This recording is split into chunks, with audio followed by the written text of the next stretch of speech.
welcome to your weekday cup of the Word. Today we are in Matthew chapter 10. Matthew chapter 10 is about Jesus and his apostles. In Matthew 10, Jesus names his apostles. Apostles are those who are sent forth on a mission. In this case, Jesus sent these men, these 12 of them, off on a mission to preach to Israel ahead of him.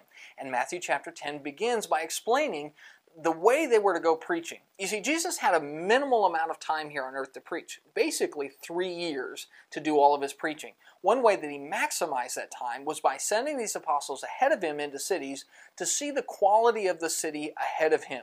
And in Matthew 10, you can see exactly how he did that and in what certain occasions and what certain types of cities they were to shake the dust off their feet and move on to the next town.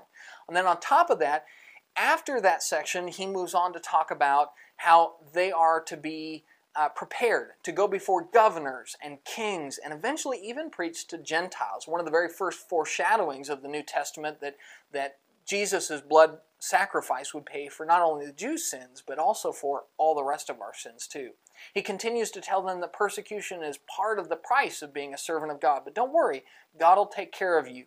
He tells them about how even your own family may be set against you, and it'll divide entire households. But in the end, it's better to lose your life for Christ, because Christ will give it back to you. And with that sobering message, Jesus prepares his apostles for the difficult life that they had ahead of them. That's your Daily Cup, and we'll see you tomorrow.